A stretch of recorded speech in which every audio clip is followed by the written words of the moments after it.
Hello दोस्तों, स्वागत है आज एक नए टॉपिक पर। दोस्तों, जैसा कि आप सब जानते हैं कि अल्फा सेंटोरी हमारे सौरमंडल से सबसे नजदीक में मौजूद स्टार सिस्टम है, जो कि हमारे सौरमंडल से केवल 4.3 लाइट ईयर्स की दूरी पर स्थित है। और जहां हमारे सौरमंडल में केवल एक ही तारा मौजूद है, वहीं अल्फा सेंटोरी एक ट्रिपल स्टार सिस्टम है जहां 3 तारे मौजूद हैं और इन्हीं में से एक तारा है प्रोक्सिमा सेंटोरी, जिसके ऑर्बिट में वैज्ञानिकों ने हमारे पृथ्वी की ही तरह एक हैबिटेबल एक्सोप्लैनेट खोजने का दावा किया है। आज हम हमारे सौरमंडल से सबसे नजदीक में मौजूद स्टार सिस्टम की यात्रा कर वहां मौजूद सभी स्टार्स और उनका चक्कर लगा रहे पॉसिबल एक्सोप्लैनेट्स के बारे में डिटेल से समझने की कोशिश करेंगे। पर सबसे पहले, मेरा नाम अयांश है और स्वागत है आप सबका हमारे द फैक्ट चैनल पर। आगे जाने से पहले एक छोटा सा रिक्वेस्ट है कि अगर आपको वीडियो अच्छा लगा हो तो प्लीज चैनल को लाइक, शेयर एंड सब्सक्राइब जरूर करें।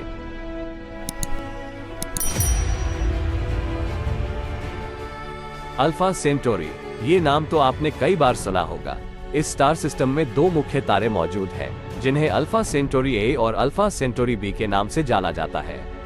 ये दोनों ही तारे हमारे सूर्य की तरह ही एक मेन सीक्वेंस स्टार है, जो कि हमारे सौर मंडल से करीब 4.35 लाइट ईयर्स की दूरी पर मौजूद है। वहीं इस स्टार सिस्टम का तीसरा तारा एक रेड ड्वार्फ स्टार है, जिसे प्रोक्सिमा सेंटोरी या अल्फा सेंटोरी सी के नाम से जाना जाता है। प्रोक्सिमा सेंटोरी हमारे सौरमंडल से लगभग 4.25 लाइट ईयर की दूरी पर मौजूद है, जो कि हमारे सूर्य से सबसे नजदीक में मौजूद स्टार कहलाता है। अगर हम डिस्कस करें of the star system formation की, तो वैज्ञानिकों का मानना है कि इस सोलर सिस्टम का निर्माण हमारे सूर्य से लगभग 200 मिलियन सालों पहले हुआ था, यानी कि ये स्टार सिस्टम हमारे सौर मंडल से भी पुराना है।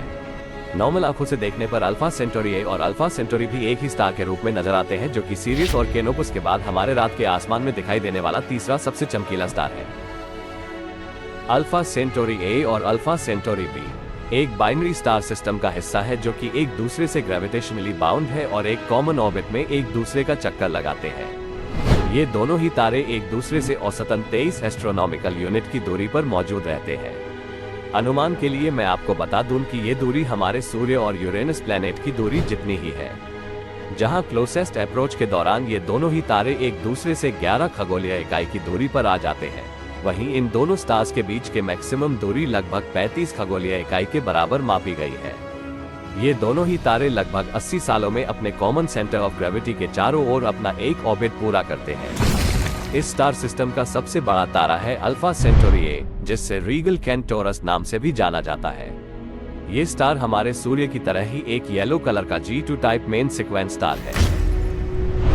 ये स्टार साइज में हमारे सूर्य से लगभग 22% और वही मास में करीब 10% बड़ा है। वहीं अगर हम ल्यूमिनोसिटी यानी इस तारे की चमक की बात करें, तो ये हमारे सूर्य से करीब 1.5 गुना ज्यादा चमकीला है। साइंटिस्टों के अनुसार अल्फा सेंटोरी तारे के ऑर्बिट में एक सुपर अर्थ और एक मिड अर्थ कैटेगरी के 2 पॉसिबल एक्सोप्लैनेट्स मौजूद हो सकते हैं। ये दोनों ही एक्सोप्लैनेट कैंडिडेट्स रॉकी और मेटेलिक एक्सोप्लैनेट्स हो सकते हैं, जिनमें से एक प्लैनेट अपने तारे के हैबिटेबल जोन में इसका चक्कर लगाता रहता है। अभी तक की गई स्टडी के दौरान साइंटिस्टों को इन एक्सोप्लैनेट कैंडिडेट्स के बारे में ज्यादा जानकारियां नहीं मिल पाई है और इसी वजह से इनके साइज के अलावा इनके नेचर और एटमॉस्फेयर के बारे में हमारे पास ज्यादा जानकारियां मौजूद नहीं है। वहीं इस बाइनरी स्टार सिस्टम का दूसरा स्टार अल्फा सेंटोरी बी है, जिसे ट्रॉली मैन के नाम से भी जाना जाता है। यह एक ऑरेंज कलर का K1 टाइप का मेन सीक्वेंस स्टार है। ये हमारे सूर्य से डायमीटर में करीब 14%, वहीं मास में करीब 10% छोटा है। वहीं अगर हम ल्यूमिनोसिटी की बात करें, तो ये हमारे सूर्य से लगभग 50% कम चमकीला है। साल 2012 में कुछ साइंटिस्टों ने अल्फा सेंटोरी बी स्टार के ऑर्बिट में एक पॉसिबल एक्सोप्लैनेट को ढूंढने का दावा किया था, पर असल में साल 2015 में इस दावे को नकार दिया गया और अभी तक इसके ऑर्बिट में मौजूद किसी भी पॉसिबल एक्सोप्लैनेट को कंफर्म नहीं किया गया है। वहीं स्टार सिस्टम का तीसरा स्टार है अल्फा सेंटोरी सी, जिसको प्रोक्सिमा सेंटोरी के नाम से भी जाना जाता है। ये एक very small main sequence red dwarf star है, जो कि आकार और मास में इस सिस्टम का सबसे छोटा तारा है। ये स्टार्स हमारे मिल्की वे गैलेक्सी में पाए जाने वाले सबसे कॉमन तारों में से एक है। ये आकार में हमारे सौरमंडल के सबसे बड़े प्लैनेट जुपिटर से करीब 1.5 गुना बड़ा है, पर यह काफी डेंस है, जिसकी वजह से इसका मास जुपिटर ग्रह के मास से 139 गुना ज्यादा है। अगर हम सूर्य से इसकी तुलना करें, तो ये मास में इसका केवल 12% और आकार में केवल 14% ही है। दोस्तों, प्रोक्सिमा सेंटोरी एक स्टार है जो कि हमारे सूर्य की तुलना में बेहद ही कम चमकीला है, जिसकी वजह से इसे मात्र खाली आंखों से देख पाना आसान नहीं है। प्रोक्सिमा सेंटोरी स्टार अपने main alpha Centauri binary star से करीब 13,000 खगोलीय इकाई या 0.2 लाइट ईयर्स की दूरी पर मौजूद है। इस वजह से इसे इन स्टार्स का एक चक्कर पूरा करने में करीब 5 लाख सालों का समय लग जाता है। ऐसे में आपके मन में ये सवाल जरूर आ रहा होगा कि कहा एक तरफ इस ट्रिपल स्टार सिस्टम के 2 तारे अल्फा सेंटोरी ए और अल्फा सेंटोरी बी एक दूसरे के केवल 23 खगोलीय इकाई की दूरी पर मौजूद है, वहीं इसका तीसरा स्टार इन दोनों ही तारों से 13,000 खगोलीय इकाई की दूरी पर मौजूद है। पर इतनी ज्यादा दूरी पर मौजूद होने के बावजूद प्रोक्सिमा सेंटोरी को इस अल्फा सेंटोरी स्टार सिस्टम का एक हिस्सा क्यों माना जाता है? प्रोक्सिमा सेंटोरी की इतनी ज्यादा दूरी पर मौजूद होने की वजह से साइंटिस्टों के बीच यह मतभेद है कि क्या वास्तव में इस स्टार का जन्म इस सिस्टम में हुआ था या फिर ये सिर्फ एक रोग पासिंग स्टार ही है जो कि अल्फा सेंटोरी स्टार सिस्टम के नजदीक से गुजर रहा है और कुछ लाखों सालों के बाद वो इस स्टार सिस्टम से शायद काफी ज्यादा दूर चला जाएगा। ज्यादातर वैज्ञानिक का मानना है कि प्रोक्सिमा सेंटोरी इसी अल्फा सेंटोरी स्टार सिस्टम का एक हिस्सा है जो कि एक बेहद ही लॉन्ग ऑर्बिट में अल्फा सेंटोरी बाइनरी स्टार का चक्कर लगाता है।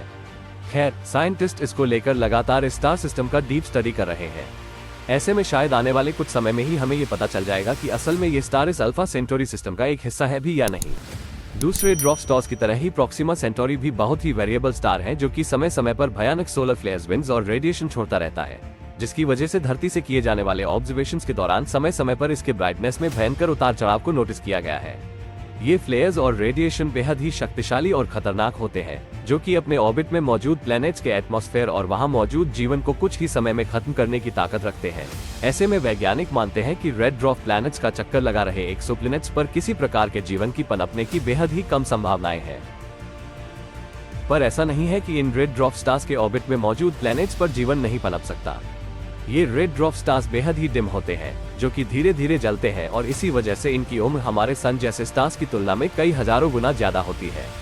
ये स्टार्स कई ट्रिलियन सालों तक अपने ऑर्बिट में मौजूद प्लैनेट्स को अपनी रोशनी से जगमग करते रहते हैं। इन रेड ड्वार्फ स्टार्स के ऑर्बिट में मौजूद प्लैनेट्स पर किसी प्रकार के जीवन को पनपने के लिए एक काफी लंबा समय मिल जाता है। ऐसे में इवोल्यूशन के दौरान इन स्टार्स के ऑर्बिट में मौजूद प्लैनेट्स पर खास तरह के जीवन पनप सकते हैं जो कि खतरनाक हालातों में भी जीवित रह सके। साथ ही यह रेड ड्वार्फ स्टार्स बेहद ही डिम होते हैं जिसकी वजह से धरती पर मौजूद टेलीस्कोप की मदद से इन तारों का चक्कर लगा रहे एक्सोप्लैनेट्स का स्टडी करना बहुत ही आसान होता है और इसी वजह से वैज्ञानिक प्रोक्सिमा सेंटोरी में ट्रैपिस्ट-1 और ग्लीस 581 जैसे रेड ड्वार्फ स्टार्स और उनके ऑर्बिट में मौजूद एक्सोप्लैनेट्स का अध्ययन करने में खास रुचि दिखाते हैं।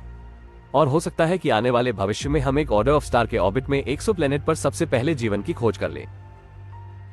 साइंटिस्ट्स कई सालों से प्रोक्सिमा सेंटोरी स्टार सिस्टम का करीबी से स्टडी कर रहे थे और सबसे पहले साल 2008 और 2009 में की गई एक स्टडी में उन्होंने इस स्टार का चक्कर लगा रहे एक पॉसिबल एक्सोप्लैनेट की बात को दुनिया के सामने रखा। पर उस समय उनके पास कोई ठोस प्रूफ नहीं होने की वजह से इसे वैज्ञानिक को द्वारा नकार दिया गया। इसके बाद 2016 में चिली में मौजूद यूरोपियन सदर्न ऑब्जर्वेटरी की मदद से वैज्ञानिकों के एक दल ने प्रोक्सिमा सेंटोरी का चक्कर लगा रहे इस पॉसिबल एक्सोप्लैनेट पर अध्ययन शुरू किया। रेडियल वेलोसिटी मेथड का उपयोग कर वैज्ञानिकों ने इस स्टार सिस्टम के ऑर्बिट का अध्ययन किया और आखिरकार अगस्त 2016 में इस तारे का चक्कर लगा रहे एक रॉकी एक्सोप्लैनेट की बात को कंफर्म कर दिया गया। इस एक्सोप्लैनेट को प्रोक्सिमा सेंटोरी बी नाम दिया गया जो कि आकार में हमारे धरती से करीब 1.3 गुना विशालकाय है। सबसे खास बात यह है कि यह हमारे सौर मंडल के इनर प्लैनेट्स की तरह ही एक रॉकी दुनिया है जो कि अपने तारे के हैबिटेबल जोन में उसका चक्कर लगाता रहता है। दोस्तों, यहाँ पर मैं आपको बता दूं कि किसी तरह का हैबिटेबल जोन उस तारे का एक ऐसा रीजन होता है जहाँ ना तो बहुत ज्यादा गर्मी पड़ती है और ना ही बहुत ज्यादा ठंडी। यानी कि इस रीजन में चक्कर लगाने वाले प्लैनेट्स पर एक एवरेज तापमान रहता है जहाँ लिक्विड वाटर इसके सरफेस में लिक्विड फॉर्म में रह सके, जो कि किसी प्रकार के जीवन के पनपने के लिए सबसे महत्वपूर्ण कंपोनेंट माना जाता है। प्रोक्सिमा सेंटोरी बी अपने तारे से 7.5 मिलियन किलोमीटर या 0.05 AU की एवरेज दूरी पर मौजूद है, जिसे इसका एक चक्कर पूरा करने में करीब 11.2 दिनों का समय लगता है। इस प्लेनेट के सरफेस का एवरेज तापमान -39 डिग्री सेल्सियस से -50 डिग्री सेल्सियस के बीच हो सकता है।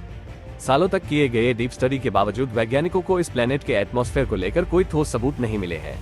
रेड ड्वार्फ स्टार्स कम चमकीले और छोटे होते हैं, जिसकी वजह से इनका हैबिटेबल जोन भी इनसे काफी पास होता है। प्रोक्सिमा सेंटोरी बी भले ही अपने तारे के हैबिटेबल जोन में मौजूद है, पर यह दूरी बेहद ही कम है, जिसकी वजह से वैज्ञानिकों का अनुमान है कि ये एक्सोप्लैनेट अपने स्टार सेट से टाइडली लॉक्ड हो सकता है। यानी कि इसका एक साइड हमेशा अपने तारे की ओर रहता है और दूसरा साइड हमेशा अपने तारे की अपोजिट डायरेक्शन में। अगर प्रोक्सिमा सेंटोरी भी अपने तारे से टाइडली लॉक्ड है, तो ऐसे में इस एक्सोप्लैनेट पर परिस्थितियां शायद बेहद ही अजीबोगरीब होंगी। हमेशा सूर्य की ओर रहने वाले साइड में टेम्परेचर बेहद ही अधिक रहेगा। जहां किसी प्रकार का पानी गैस बनकर स्पेस में उड़ जाएगा, तो वहीं इसके दूसरे साइड पर तापमान बेहद ही कम होगा, जहां किसी प्रकार का पानी बर्फ के रूप में शायद जम जाएगा। यानी कि इसके दोनों साइड किसी प्रकार के जीवन के पनपने के लिए अनुकूल नहीं होंगे। पर दोस्तों, कहानी यहाँ खत्म नहीं होती है। कुछ किए गए रिसर्चों के अनुसार इस तरह के टाइडली लॉक्ड प्लैनेट्स पर भी एक खास जगह पर जीवन संभव हो सकता है। साइंटिस्टों के अनुसार इस तरह के प्लैनेट्स के दोनों साइड्स के बीच में एक थिन लाइन मौजूद होती है, जहां ना तो ज्यादा ठंडी पड़ती है और ना ही ज्यादा गर्मी। ऐसे में इस जगह पर पानी अपने लिक्विड फॉर्म में मौजूद रह सकता है, जो कि किसी प्रकार के जीवन के पनपने के लिए सबसे महत्वपूर्ण माना जाता है। और यह भी संभव है कि इस जगह पर हमारे धरती पर मौजूद जानवरों की तरह कोई कॉम्प्लेक्स और इंटेलिजेंट लाइफ मौजूद हो सकता है। पर क्या सच में ये एक्सोप्लैनेट हैबिटेबल है या नहीं? इस सवाल का जवाब ढूंढने के लिए साइंटिस्टों को और भी ज्यादा रिसर्च और डीप स्टडी करने की जरूरत है। वहीं प्रॉक्सिमा सेंटोरी बी के अलावा इस स्टार का चक्कर लगा रहे दो पॉसिबल एक्सोप्लैनेट कैंडिडेट्स की भी खोज की गई है, जिसे प्रॉक्सिमा सेंटोरी सी और प्रॉक्सिमा सेंटोरी डी नाम दिया गया है। प्रॉक्सिमा सेंटोरी सी एक सुपर अर्थ कैटेगरी का एक्सोप्लैनेट हो सकता है, जो कि मास में हमारे अर्थ से 7 गुना बड़ा है। ये अपने तारे का चक्कर करीब 1.5 AU की दूरी से लगाता है और इसलिए अपने तारे का एक ऑर्बिट पूरा करने में 1928 दिनों का समय लग जाता है। शुरुआती अध्ययन के अनुसार वैज्ञानिकों का मानना है कि इस प्लेनेट के इर्द गिर्द सैटर्न प्लेनेट की तरह ही एक रिंग सिस्टम मौजूद हो सकता है।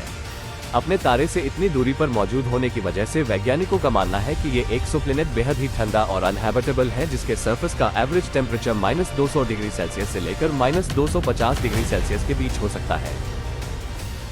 इस एक्सोप्लैनेट कैंडिडेट की सबसे पहली खोज इटालियन एस्ट्रोफिजिसिस्ट मारियो दमासो और उनकी टीम के द्वारा की गई थी। उनकी टीम ने दमासो के हाफ से इंस्ट्रूमेंट की मदद से प्रॉक्सिमा सेंटोरी तारे के रेडियल वेलोसिटी का रिसर्च किया। रिसर्च के दौरान प्रॉक्सिमा सेंटोरी तारे का चक्कर लगा रहे पॉसिबल सेकंड प्लैनेट की बात निकलकर सामने आई। पर अभी तक साइंटिस्टों के पास इस एक्सोप्लैनेट कैंडिडेट के एग्जिस्टेंस को लेकर कोई ठोस सबूत मौजूद नहीं है और इसी वजह से इसे अब तक फाइनलाइज नहीं किया जा सका। वहीं इस स्टार का चक्कर लगा रहा दूसरा exoplanet candidate Proxima Centauri D है, जो कि हमारे पृथ्वी से साइज में छोटा एक सब अर्थ कैटेगरी का एक्सोप्लैनेट हो सकता है। ये अपने तारे से केवल 0.029 की दूरी पर मौजूद है, जिससे अपने तारे का एक ऑर्बिट पूरा करने में केवल 5 दिनों का ही समय लगता है। ये प्रॉक्सिमा सेंटोरी तारे के ऑर्बिट में खोजा गया अब तक का सबसे छोटा और इनमोस्ट एक्सोप्लैनेट है, जिसका मास हमारे पृथ्वी के मास का केवल 26% ही है। अपने तारे से बहुत ही करीब मौजूद होने की वजह से साइंटिस्टों का मानना है कि ये एक इनहेबिटेबल एक्सोप्लैनेट हो सकता है, जिसके सरफेस का एवरेज तापमान 70 डिग्री सेल्सियस से लेकर 90 डिग्री सेल्सियस के बीच हो सकता है। साथ ही अपने तारे से बेहद ही कम दूरी पर मौजूद होने की वजह से ये प्रॉक्सिमा सेंटोरी बी की तरह अपने तारे से टाइडली लॉक हो सकता है।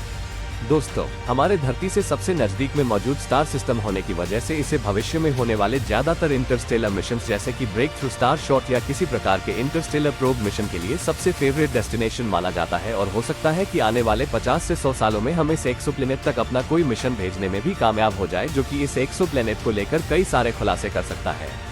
साथ ही हब्बल टेलीस्कोप से कई गुना शक्तिशाली जेम्स वेब टेलीस्कोप आने वाले कुछ समय में इस एक्सोप्लैनेट का स्टडी शुरू कर देगा, जो कि इस एक्सोप्लैनेट के एटमॉस्फेयर और कंडीशन को लेकर कई सारे खुलासे कर सकता है। ऐसे में आप हमारे चैनल को सब्सक्राइब कर बेल आइकन को जरूर दबा दें, ताकि इस सोलर सिस्टम से जुड़ी हुई सारी जानकारियां हम आप तक सबसे पहले पहुंचा सके। दोस्तों, अगर आपको ये वीडियो पसंद आया हो तो इसे लाइक कर अपने दोस्तों के साथ शेयर जरूर करें।